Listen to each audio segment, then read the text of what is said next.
And good morning, I'm Dan DeRose with 19 News Now, coming to you from our digital desk. We're about to take you to the first ever safety summit that's being held in the city of Cleveland.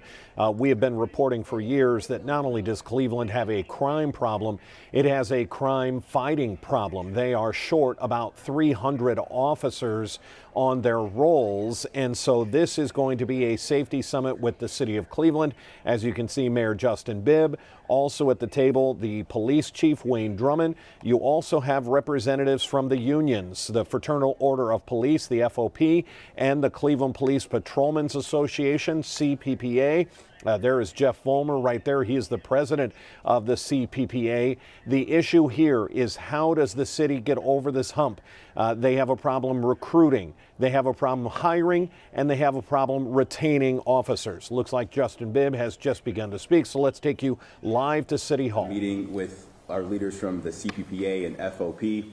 Over the last 6 weeks, we have been in conversations discussing three critical important issues around recruitment, retention, and deployment to make sure our city is as safe as possible. Today, we are pleased to announce an agreement on the first phase of those discussions around the recruitment of new officers to the Cleveland Division of Police. We're announcing 4 key initiatives to address the recruitment challenges that we've seen in our department. First, enhanced cadet pay for folks joining the police academy. We're raising cadet pay to 83% of entry-level patrolman salary, going from $14 an hour to now $24 an hour. Secondly, we'll be offering a new signing bonus for new cadets of $5,000. The first $1,000 will be paid upon initial hire. Second $1,000 will be paid upon the completion of the academy, and the last $3,000 will be paid upon the completion of the probationary period. We'll also be offering a new fast-track advancement for new officers joining our ranks with a college degree or prior military service, and we'll also be offering a new reimbursement package for those who have taken the OPATA training through the state of Ohio at Tri-C, and reimbursing those costs if they decide to join the Cleveland Division of Police. Everyone around this table shares the same concern about safety in our city. And we're all focused on making sure we can do everything as a city, as an administration, and as union leaders to make sure we're doing everything we can to keep our city safe and secure. And I just want to both thank Jeff and Jim for their leadership and their good faith in these negotiations thus far. We still have a lot more work to do around retention and deployment.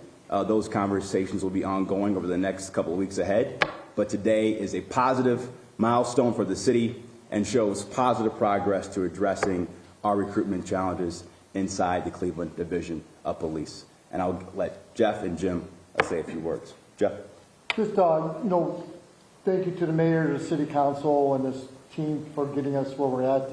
Obviously, this union has always had concerns of our officers being mandated and working endless hours. I mean, the city's it's been violent, it's still violent, and these guys are working, and ladies are working as hard as they can. It gets disappointing every time we get a recruitment class in there and there's only 8, 10, 12, 15 people in there. It's my position, our position, that this is a great step to trying to get officers into the city of Cleveland. For my officers out there, we are still working on the retention. We still have work to do. But I think we take a great step going forward to trying to get men and women into this city and, give the citizens, what they deserve as far as the quantity of officers out there. You got the quality already. They're great men and women, and hopefully we give them a little break on this mandating and get us up to staffing here over the next couple of years. It's a long-term fix. It's not short, but I think we're going in the right direction. Thank you, Jeff. Jim? I think all my thunder was stolen. I'm Jim O'Malley. I'm the president of FOP Lodge 8. The reason that the Fraternal Order of Police is involved with that as the supervisors union is we're short supervisors as well as part of the ongoing problems with retention. And the only way to get supervisors, to supervise patrol officers, is to get the backfill.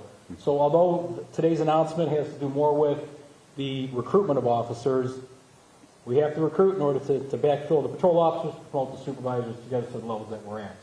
So again, I thank the mayor and the CPPA and the partnership that we have here at the table. I'm looking forward to working forward with the retention aspect of this to show the membership that the mayor and the Fraternal Order Police and CPPA, we're serious about what needs to be done to recruit and retain officers, and in our case supervisors, within the Division of Police to continue to make this the best city that it is.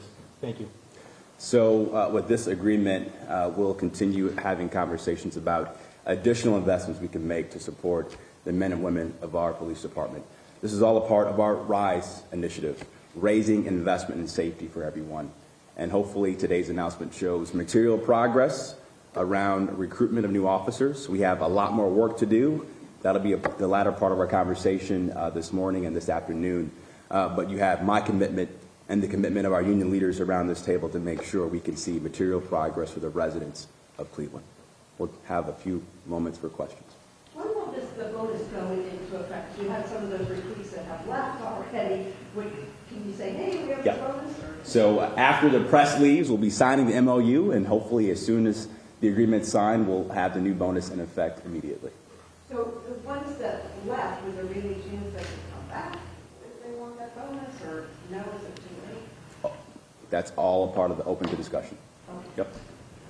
Have you had any discussions yet today, or do you plan to later today about issue 24, Charter Section 115? I know officers, certainly have their concerns about that. Is that on the table? Yeah, so both Jim and Jeff really expressed some of their concerns about the level of discipline that currently exists inside the department and how that's affecting morale and culture. And it's feedback I've heard as mayor from our men and women fighting violent crime all across the city. I believe we have a dual mandate of aggressive law enforcement to keep our city safe, but also constitutionally appropriate policing. And I know Jim and Jeff are committed to giving our administration some tangible ideas and tangible recommendations to make sure we can continue to have thoughtful, constitutionally appropriate policing, but also aggressive law enforcement to keep our city safe. Mr. Mayor, how do you plan to keep the officers that you had retention? Oftentimes, we recruit, train, and then they are, in my word, not yours, stolen from us by other municipalities. What are you going to do to ensure that the folks who you hire, that we train, that we pay for, stay in the city? Well, that will be the second part of our conversation this morning, talking about substantial investments in additional pay increases for the men and women of our police department, and retention bonuses as well, too, to make sure they feel supported, to make sure financially we're being a competitive department. We are in a war for talent right now across the country when it comes to law enforcement. And I've given my word as mayor that I'm not going to spare any expense to invest in public safety, and we're looking forward to those continued conversations around additional investments related to wage increases and retention bonuses as part of our retention aspects of these ongoing conversations. Dan, you're looking at go to council first? Well, the MOU that we'll sign does not need to go to council, but if we have additional wage increases, that might need to go to council. Beyond the cadets or including? Beyond the cadets. Mayor, you're looking ahead with this, of course, laying ground for the future. What about tonight? We're seeing evidence of officers not being able to respond to shot spotter calls for 2, 4, even 6 hours. We had a guy shooting in front of his house, and he saw no police officers, and the chief said it was at least 2 hours. That's under investigation. Our helicopter followed a wild, dangerous driver the other morning for more than half an hour, giving a turn-by-turn description even when that driver stopped, and no police ever came there. How can that be acceptable? Well, I'll tell you this, and I know Jim and Jeff share the same sentiment. Despite the fact that we are down nearly 20%, every single member of our police department is working their tail off to keep our city safe. And not only are they working hard, but we've got more resources on the ground to cut down on violent crime. You saw that last week with the support of Governor DeWine and the State Highway Patrol. You saw that the week before with the support we've got from the U.S. Marshals on Operation 216. And today's conversation and today's agreement is another positive step forward to really addressing safety in our city. But we recognize we have a lot more work to do. This is a journey, but today's conversation and today's agreement is a positive path forward to address violent crime in our city. How many officers do we have now, and what is your optimal level would you like to have? Ideally, we want to be fully staffed, but Chief Drummond can give you the full number. Eric, today we're at 1,226, and we're budgeted for 1,498. Can you explain kind of what it's like right now? How much overtime are officers working, and how often? I can check in. We also work quite a bit of overtime in all 5 neighborhood districts and in some of the specialized units as well. And some of those, as Jeff just mentioned, Jeff Fallman, the CPPA president, some of it's mandated. We want to make sure we have mandated basically means that they're required to stay a little bit longer, depending on the shift and so forth. So in order for us to make sure that we maintain a level of staffing out there, sometimes we're forced to require officers to stay a little bit longer. So that we're not going to sacrifice the safety of our general public. But also important is the balance to make sure that we're taking care of our officers, the men and women out there are working diligently, as Jeff just talked about. And we want to make sure that they're not working too much. We want to make sure they have the opportunity to get rest. We want to make sure they have the opportunity to see their families, spend time with their families and so forth. And I think this particular agreement, or MOU that's just signed today is a really good positive step forward to be able to enhance our abilities to bring more people into the front door to assist our officers. And we'll work as the days come and the weeks go by to enhance our recruitment and also our retention of the officers relative to their salaries and so forth.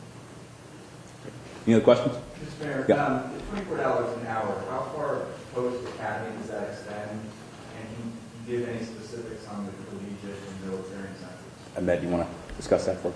Sure. So the 24-hour cadet wage applies while the trainee is in the academy. Once they finish the academy and join the force as a Patrol 4, their pay will transition to the Patrol 4 rate. With respect to the military and college education, an officer a cadet that finishes the academy with those credentials will join the force as a Patrol 3, so they would skip the Patrol 4 level. Which if you use today's wage scale, comes out to about a $3,700 1-year enhancement in compensation against what they would make if they just came in at the entry-level classification. And that's college grad or any college course? College grad. Mayor, to follow up on what you said before about discipline, does that mean that you are open to changing the disciplinary rules as they are right now for police? We haven't gotten there yet, but right now I'm in listening mode to make sure I'm getting real feedback, intentional feedback from Jim and Jeff and the men and women of our police department to make sure they feel supported, they feel respected, but they also have the tools that they need to have to keep our city safe. Mr. Mayor, can you elaborate on the shot spotter on 131st at a church? There was a shooting, and the residents didn't help. Mm-hmm. Talk about that. Talk about the importance of making that work for us, because see something, say something that's not working, respond to that. Yeah, you're talking about Reverend Mark Smith's church, Sanctuary Baptist Church on East 131st Street. There was a gunshot there. No one called 911. Luckily, one of our officers responded very quickly, offered first aid immediately on site because of ShotSpotter. Year to date, ShotSpotter has saved 6 lives, over 20 plus arrests, over 20 plus guns recovered. It's not a perfect tool, but given where crime is in our city, we cannot allow the perfect be the enemy of the good. And good work is being done because of technology like ShotSpotter. Well, in closing, I just want to say this. One of my community leaders that I admire, Evelyn Burnett, has this great quote that change moves at the speed of trust. And over the last 6 weeks, Jeff from CPPA and Jim from FOP have worked very collaboratively with our administration to get material progress on the first phase of this agreement around the recruitment of new officers. We have a lot more work to do around retention and deployment and really addressing some of the morale and culture issues inside the Division of Police, but I have a lot of good faith that we'll have additional progress because of the trust we've built to date, and I know we're all committed to getting the job done moving forward. Thank you, Jeff. Appreciate it. Thanks, Jeff. Thank you, sir. Thanks, everybody. Appreciate it. Thanks. Dan DeRose with 19 News. the mayor finishes up the press portion of the first day of the Safety Summit. They were able to announce some pretty significant increases in the realm of recruitment. Remember, this is three areas: recruitment, retention, keeping the officers they have, and then diversifying the deployment of officers around the city. You heard stated by the mayor, and this is a very powerful statement, we are in a war for talent. This has been an issue all over the country, metropolitan cities losing officers to the suburbs, be it safer, be it better pay in a lot of these communities. That is the major lure that brings officers away from the city of Cleveland. So what are they going to do right out of the gate for recruitment? They're going to take starting pay for an officer from $14 an hour to $24 an hour to get them closer to what they call Patrolman 4 level. You start at Patrolman 4 and you work your way up in pay. Also a $5,000 signing bonus. You'll get $1,000 as soon as you're hired. You get $1,000 when you finish the academy, and another $3,000 bonus once you complete your probation officer, your probation period as a patrol officer for the city of Cleveland. We are down, as you heard from Chief Drummond, the latest count, 272 officers short in the city of Cleveland. That is massive. Think about anybody trying to run, whether it's a business or a city entity, and you are down 272 employees. They talked about morale, especially when it comes to discipline. You heard the issue 24 brought up a couple of times. That is the Citizen Review Board that has been extremely critical of cases that get reported, officers, whether their use of force was appropriate. And the issue 24, the Citizen Review Board, handing out major disciplines, and that is having an impact on officers and their morale and their ability to do their jobs. So the mayor said he's in a listening mode to see what can be done about the Citizen Review Board. It was put in there by the voters, so I'm not sure how much can be done by Mayor Justin Bibb. Again, this is just the first start of this. Our Harry Boomer was there. This is all about working towards solutions. How do we find a solution for the crime problem? How do we find a solution to get more officers on our streets in the city of Cleveland? We will have much more on this from our Harry Boomer, who attended this first part of the summit. And if there are any other breakthroughs, if they hold any other news conferences, it'll be right here on our digital properties. Until then, our 11 o'clock news is just 8 minutes away. We do have weather moving in. I want to show you this radar here.